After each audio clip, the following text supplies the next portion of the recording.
Soundstripe. Soundstripe.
Hello guys, and welcome back to another race. Today, again, same as last week before and the week before that, I'm not racing this, but I am here to bring you all the great racing action.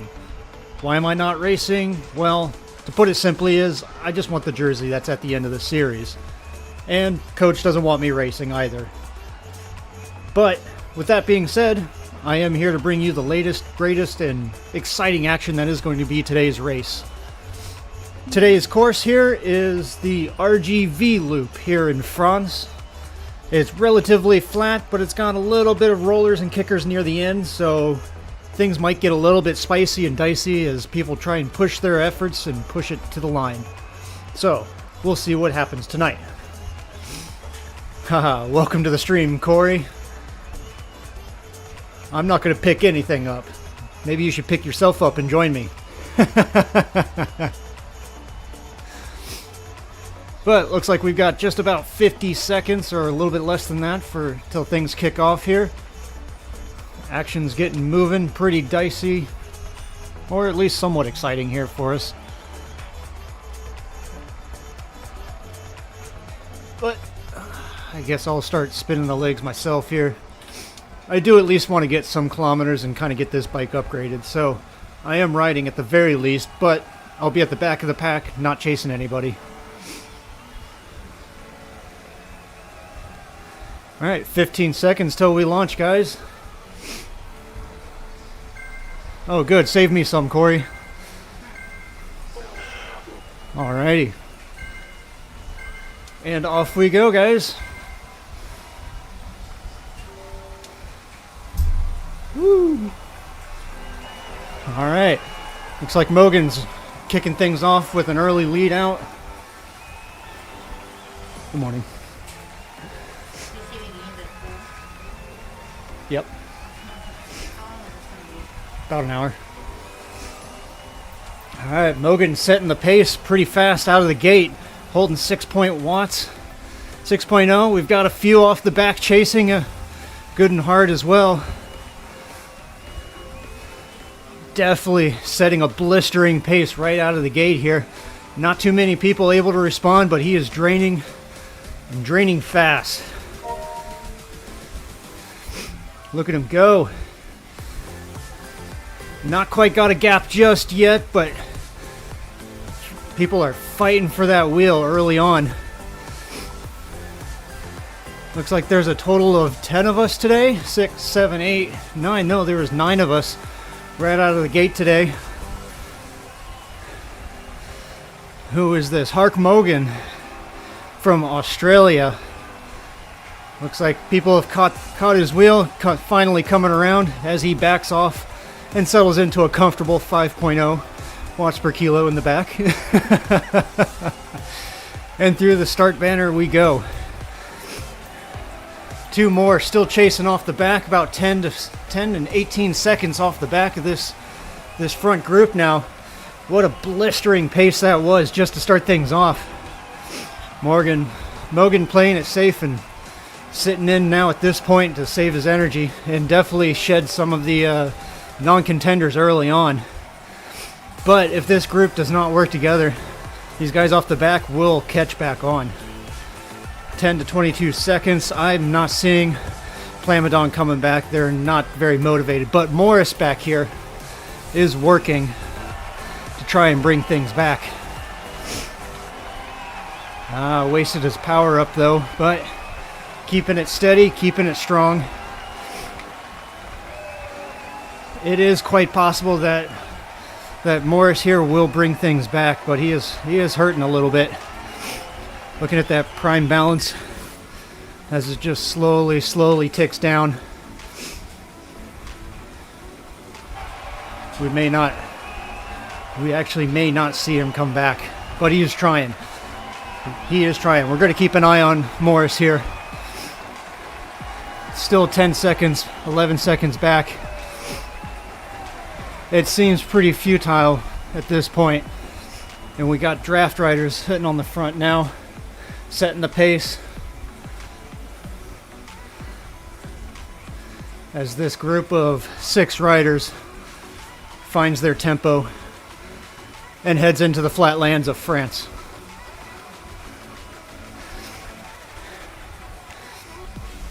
So out of everybody in this group so far, Mogan is looks to be the most tired. Doing a great job sitting into the back though. Not doing any more work than necessary to try and keep this group together.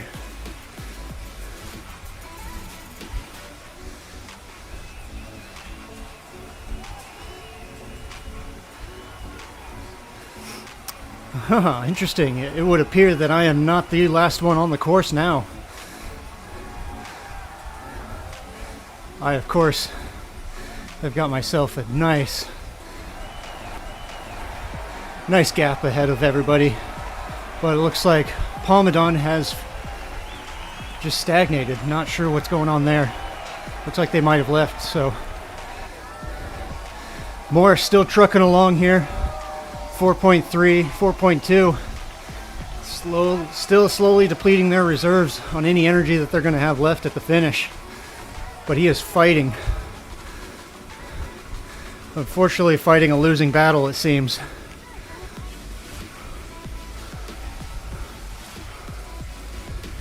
Up to 12, 13 seconds. At this point, I'm not seeing Morris coming back at this point.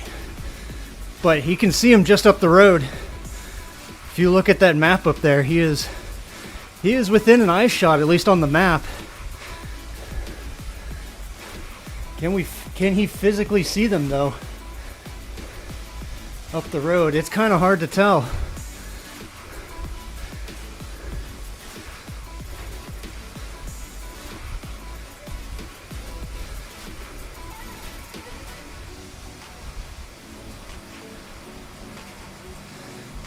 Come around this corner here.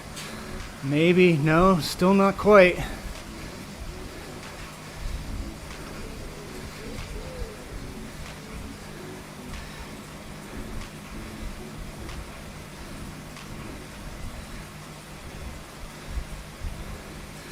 I don't know, that factor bike might actually be hindering him a little bit.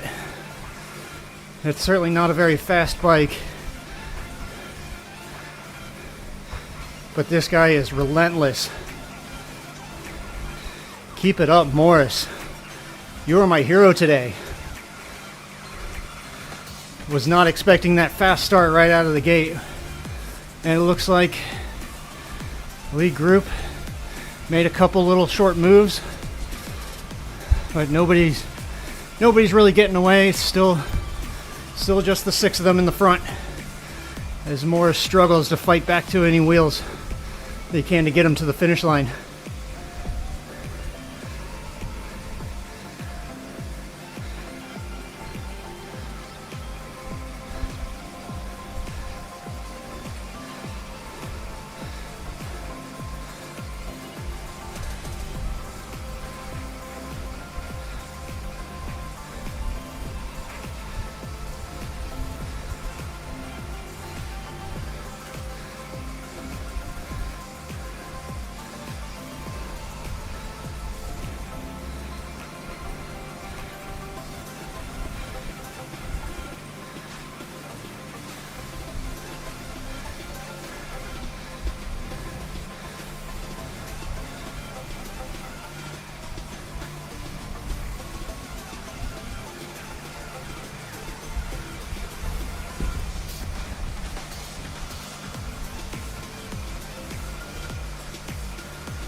Oh, we got one going off again. Mogan making a move yet again on that Specialized S-Works Venge. It's a pretty decent bike, but it's no longer the top frame in the game either.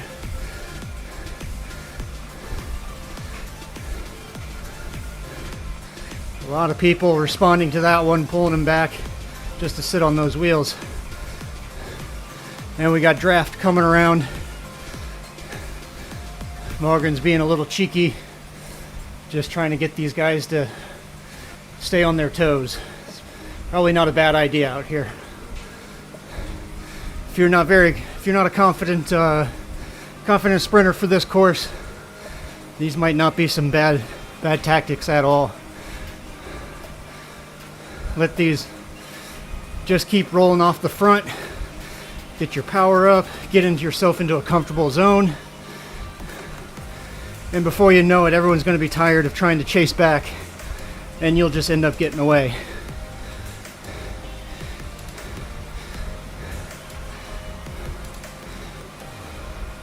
These sorts of attacks are can be really easily organized if you're in a nice team.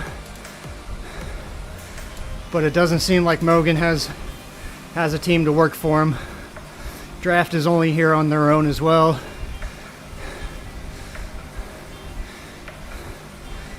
I'm not seeing any teams here that are actually working together, so.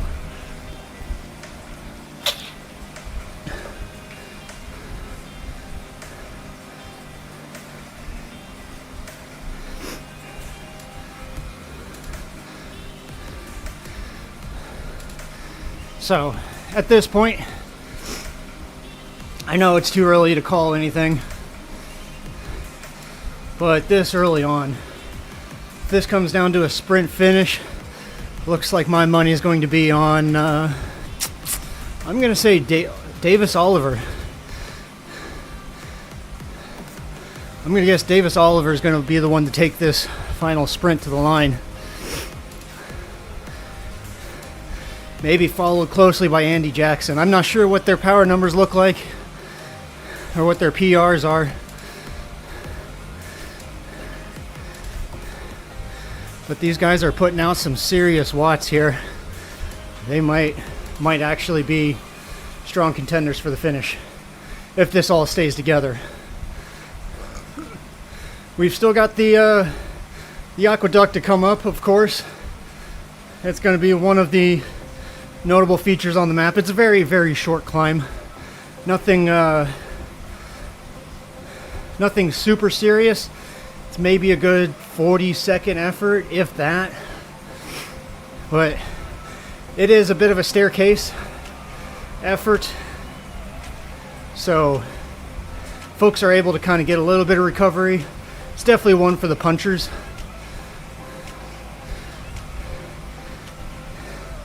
But if you're one of the, if you're a bit of a heavier rider on this course, and you're able to stay with some of the faster guys going up the aqueduct, you could potentially pull away from the group on the descent. It's only a shallow, maybe 1 to 2% downhill off the aqueduct, but that's enough for some of these heavier riders to actually pull a gap and then stay away, at least until the to the balloon sprint. But they have to really work it if they're trying to go solo at that point to the finish line, because some of those rollers after that will just absolutely sap your legs if you're not being smart about it. All right, group's coming around the climb portal, I do believe. Yep, there it is back there in the back. And one of Zwift's newest start pens here in France as well, as we come around this next bend. For those of you unaware, Zwift did release a new update about a month or two ago, partially in celebration of the Tour de France, of course, and some of the grand tours that do happen around that area. And they added a few gravel sections. Or not really gravel, I should say cobbled sections. You know, the famous Paris-Nice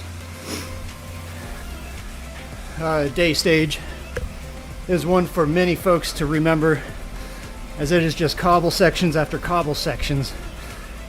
And the pros absolutely fight tooth and nail on those days, if they're not fighting with their own bikes at times. But some of the new roads that they've added to this map have been relatively interesting. Very, very flat on most of them, but not without some bit of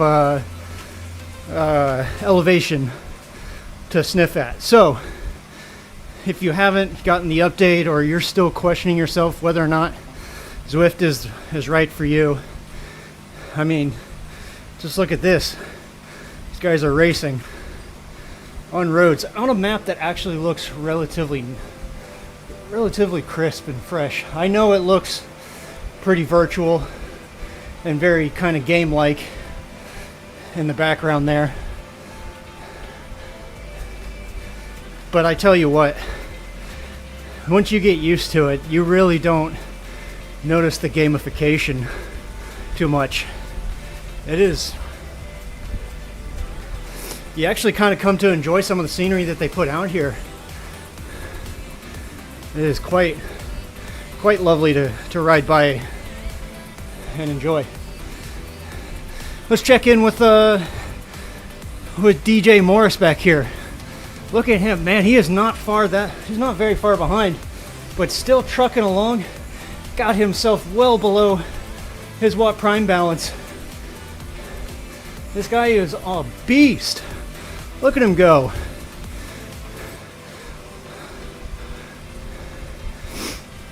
Where is Bigfoot? Well, I cannot divulge the information on that. It is a well-guarded secret by the Zwift developers. But I will tell you, it is not on this map.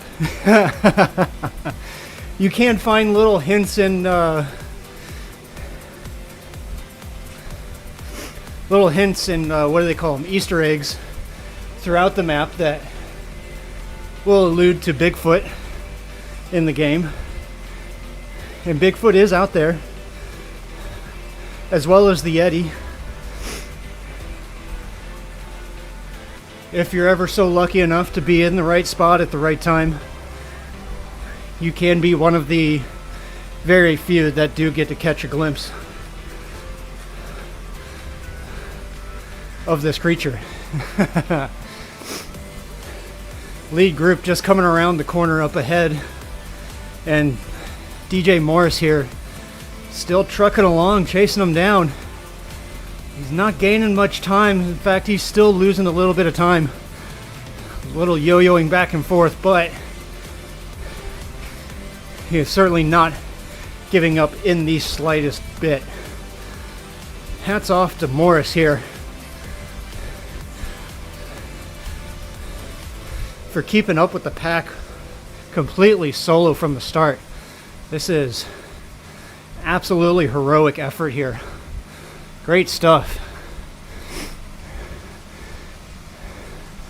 Alright, we got Gabrielson on the front here as we come through the sunflower fields that lead into the Pave Sprint that's about to come up here shortly. Of course, there are no points or anything of that nature through the intermediate sprint sections or any of the banners for that fact. This is purely a scratch race to the finish. However, riders are capable of picking up power-ups as they come through the banners.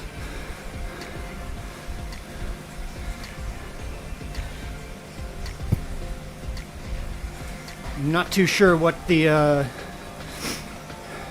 what 2 power-ups the riders are allotted for this race.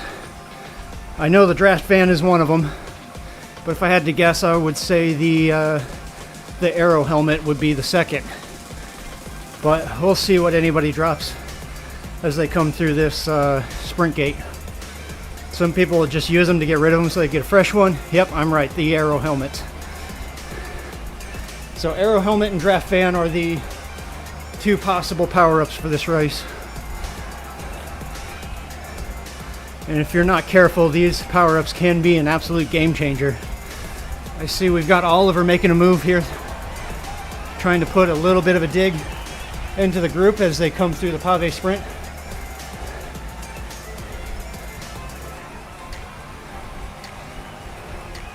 Already putting on a small gap on the group. Having taken notes from Mogan from Australia.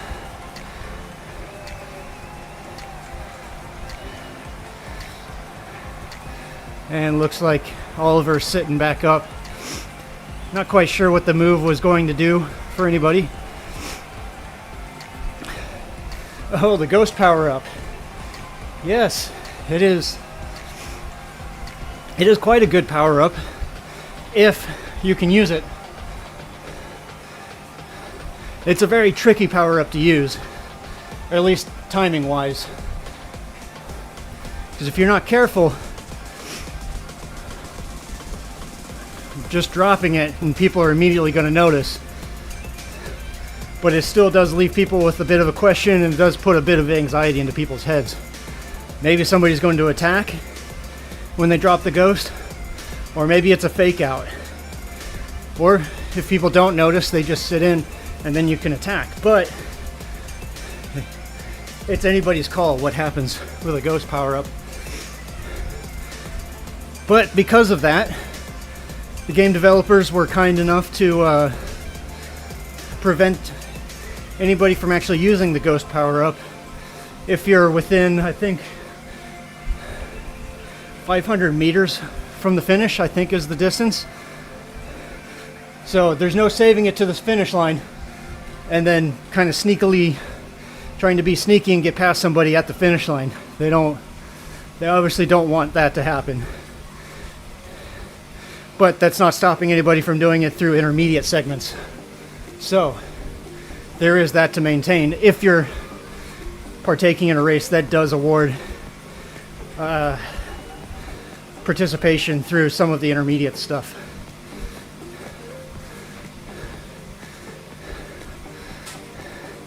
DJ Morris back there still fighting for his life. Managed to pull into 17 seconds of a gap now, which is down from 22 a little bit earlier ago.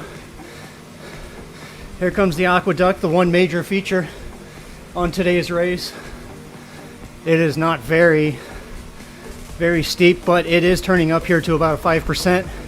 A short little kick here is as our draft rider Davis Oliver puts in a little bit of a dig to try and get these guys to work a little bit harder and put some sting into the legs.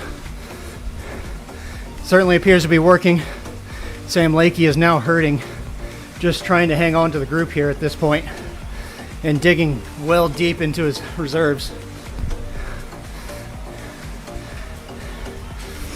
And Oliver here pulling through, and look at that, he's getting himself a little bit of a jersey. Sitting up now as they come through that banner. Going to use the downhill to kind of draft anybody that's going to try and take off into the front at this point.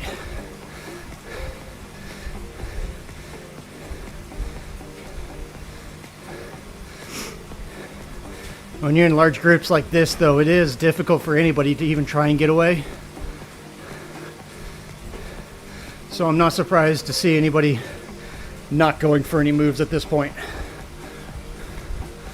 We're into our long descent now, at least a shallow, flat descent, I would call it.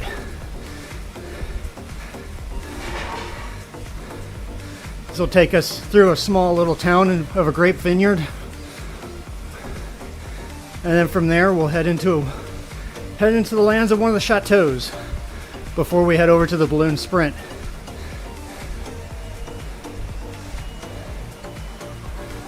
Let's see how Morris is done here on the aqueduct. Still absolutely driving it.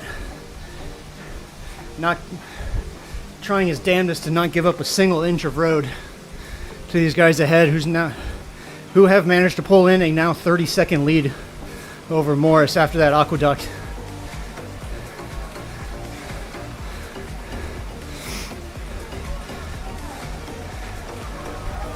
I tell you what, if we're to give out any awards for most aggressive riders of the day, I'd be so inclined to hand it over to Morris here. An absolutely demonstrous effort, having been spit out the back right from the start, but has not let off the gas for even a minute. He's in full time trial mode on this road bike, trying to chase down everybody ahead of him, who's just doing nothing but playing cat and mouse with each other.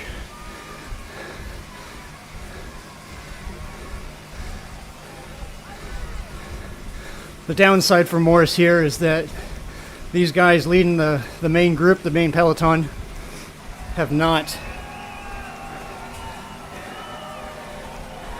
been making things easy either. Their small 1-2 punches and people trying to ride off the front are certainly keep things difficult here for Mr. Morris. Well deserved today, Morris. May not be the win, but you're certainly a winner in my book tonight.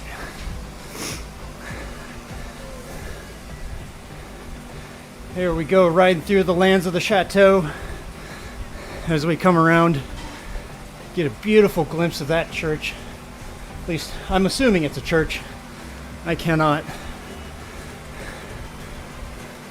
tell you what it's supposed to resemble, but it's certainly a nice homage to the Gothic architecture of many of the French architecture through some of the grape fields as well there. All right, the group is still together here, sharing a little bit of the workload as they make their way over to the balloon sprint at this point.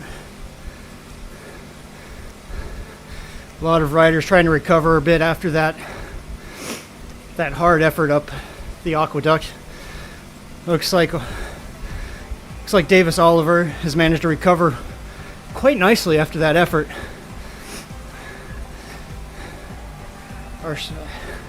Our draft rider, I'm still going to give this to Oliver to take this win, but it might come down to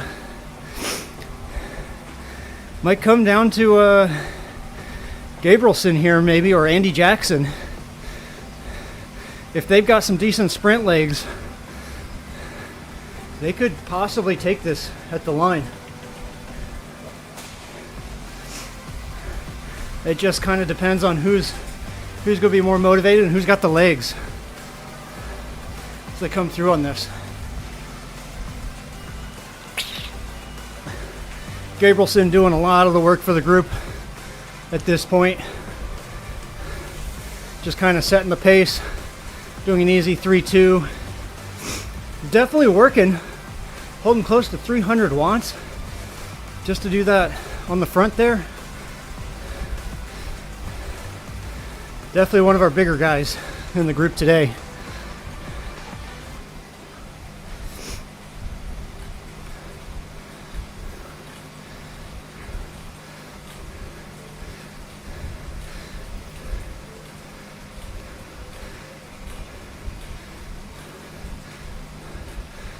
I think we keep an eye on Oliver here, who's just kind of minding his own business in the back. Maybe he's going to use this as a launching point here to come through the intermediate segment again. People are getting a little antsy, but there's really no need for it. There's no bonus points or anything. But Jackson is trying to make a move as they come through the banner there.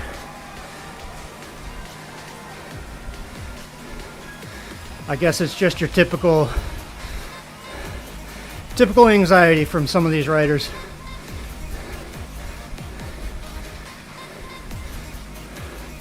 They see a banner and they gotta chase it, right?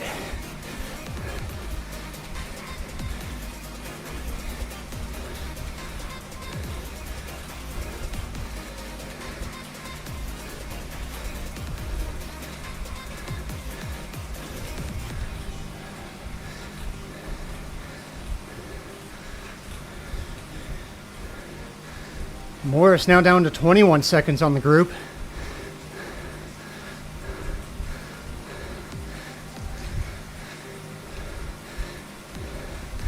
He's not giving these guys a single inch of road.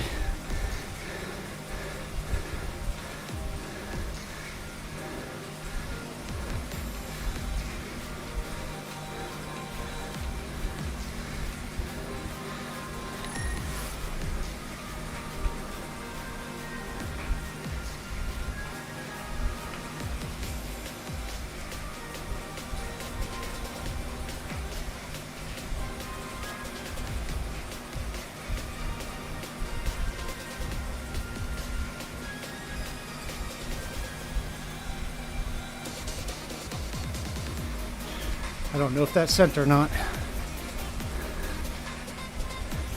I hope it did.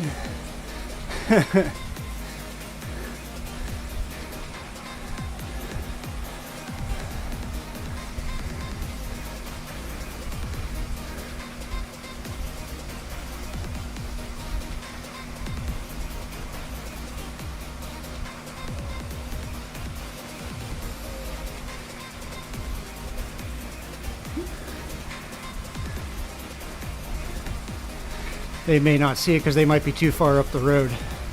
Who knows?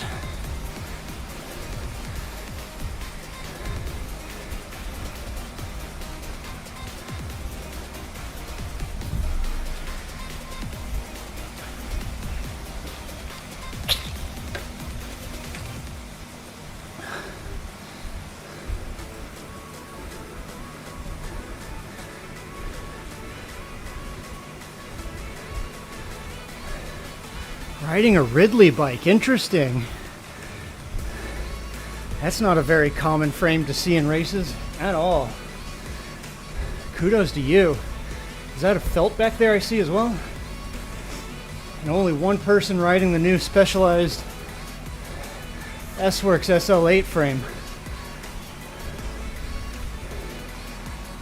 This is quite interesting, to say the least.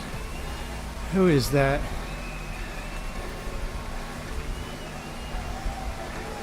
It is Jackson. Okay. Jackson's on the SL8.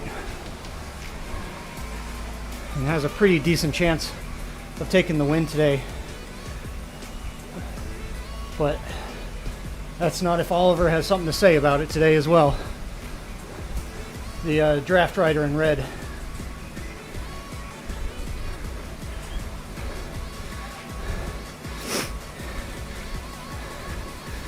I know Mogan's really put out an interesting effort in the very beginning. Everyone's probably looking at him, wondering what he's doing.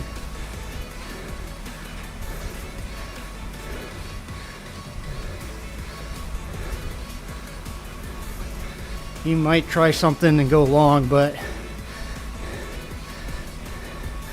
after his earlier couple efforts,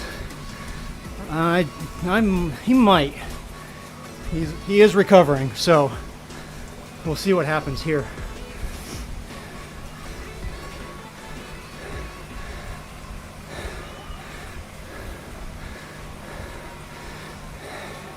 There goes Oliver on the front, just kind of picking up the pace just a touch.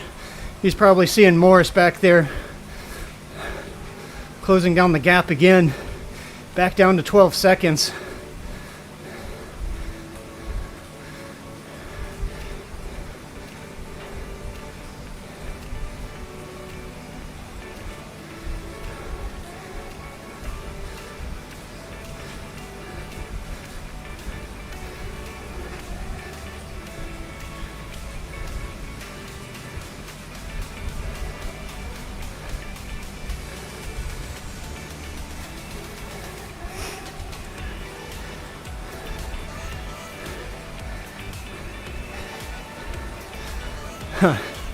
We've got an Oliver Gayton and a Davis Oliver in today's race. I hope that doesn't get too confusing for some folks,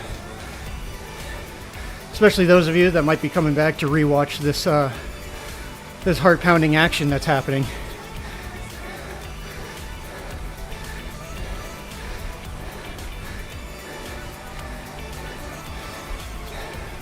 Davis Morris now less than 300 meters from these guys.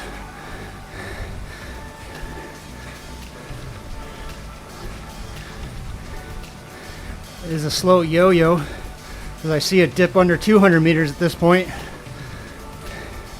And back up to 250, 265.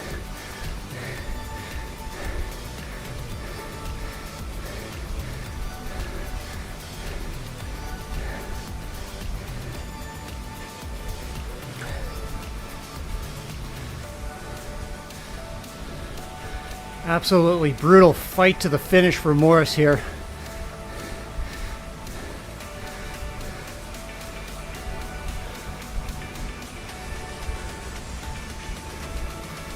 But now we get into the actual rollers, or as people have aptly named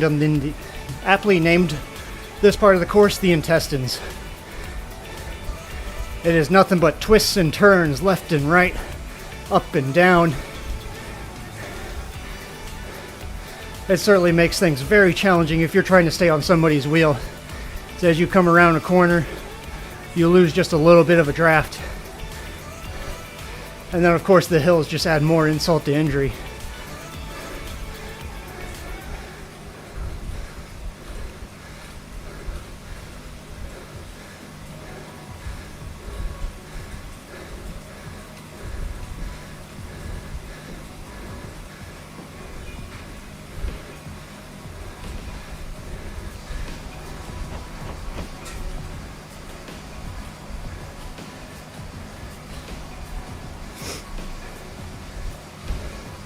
Like my little elevation profile up top is kind of it's a little jacked up. Here comes the group over top the second crester of the intestines here. They make a windy way around, a few more turns.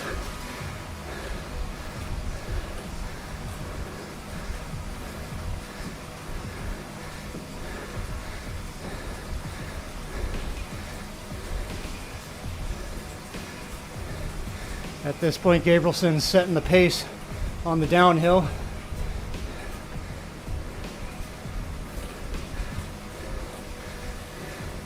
And some of the riders use that to their advantage to kind of roll through to the front.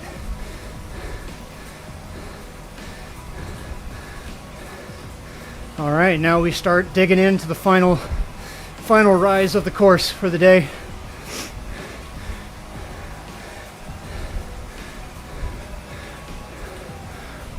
We're closing in on just 1 kilometer to go, guys.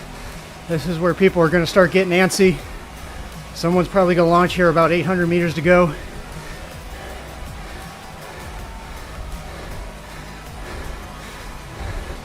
Oliver Gayton on the front at the moment with Gabrielson, using that as an advantage to kind of roll through for this descent. Couple, 3, 4 bike lengths, 5. Opening a gap now.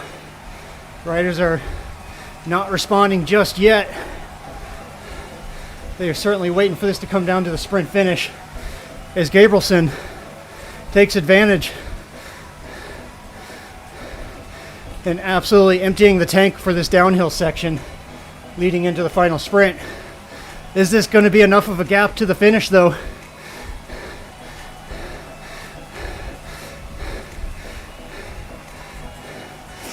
Only 3 seconds back. The group now finally comes around the back end there. Here comes Daniel Oliver to the line. Gabrielson still putting out massive effort. Gabrielson 12 watts. Is he going to catch him? This is going to be a close one. I don't believe so. Look at that. Gabrielson to the line with Oliver coming in second. Well executed today. Gabrielson, fantastic effort today. Well-timed, well-deserved win with Gation pulling in third. I believe I saw Jackson coming in into fourth there. And Morrison, very, very close, has conceded at this point, almost made it to the line with the guys. Absolutely monster effort today. Great job today, Morris.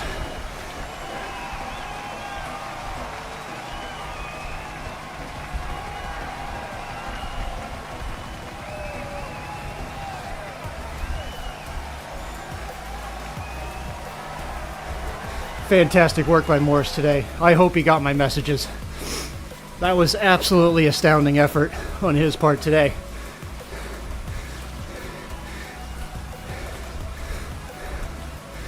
Well, that's going to do it for today's action today, guys.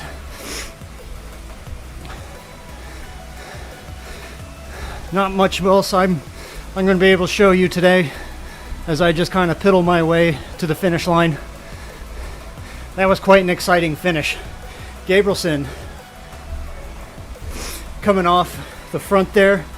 It was certainly going to be a winning move if anybody could be able to hold it. I knew somebody was going to be able to do it. I just wasn't counting on Gabrielson to be that one. So that was fantastic effort. Putting themselves on the front, using that descent,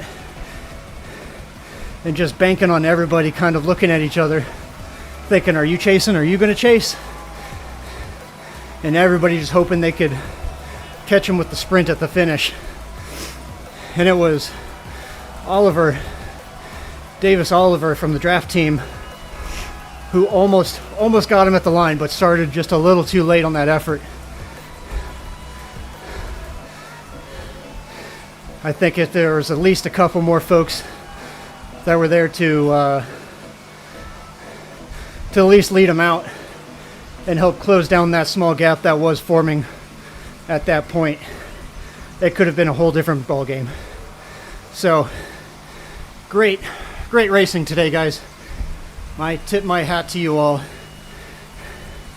Well executed, well timed, and to everybody that decided to come out and put in some of an effort for today's race.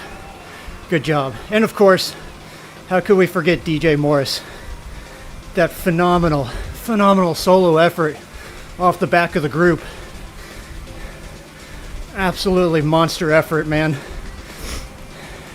You went well into the hurt locker and just kept going. I don't think I could be. I can't. It's just mind-blowing for me. So, hats off to you, DJ Morris. You have my award for the day for most impressive effort in today's race. So, good job on that. So, with that being said, guys, this is going to do it for me today. I will be back to bring you the next installment. Week 3 of training starts tomorrow with a nice, long, and grueling 90-minute steady state effort. It'll be like trying to climb Mount Vinto, which is an absolute monster of a climb. Even if you're just trying to race it, it is not one I'm looking forward to. But we'll see how it goes. I just got to treat it like a test and do the best that I can. So, with that being said, guys, I'm Husky Crone with Zed Sun Racing, and I will catch you guys on the flip side. Peace out.